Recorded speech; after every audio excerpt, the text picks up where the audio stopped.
ពេលរៀបការមិនញញឹមលោកការបានចិត្តមួយខែធ្វើអត្តឃាតមកដឹងសាច់រឿងព្រៀងកូនកំឡោះឈ្មោះខួនកុសលនិងកូនក្រមុំឈ្មោះឈុនសុខាកាលពីថ្ងៃទី27ខែមីនាឆ្នាំ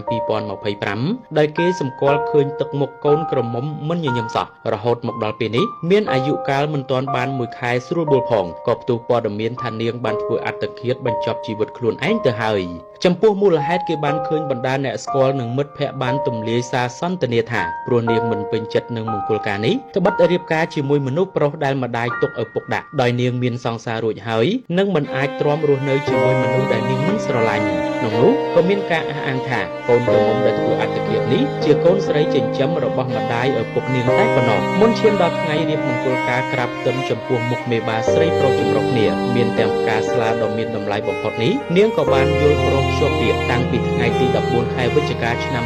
2024មកម្ល៉េះក្នុងនោះបរិះដែលជាសង្សារដែលគេឃើញចែករំលែកលើបណ្ដាញសង្គមបានចេញមកបញ្ជាក់ថាតាមពិតរូបគេនិងស្ត្រីខាងលើធ្លាប់បានស្រឡាញ់គ្នាកាលពីឆ្នាំ2022ហើយក៏បានបែកគ្នាទៅវិញនៅឆ្នាំ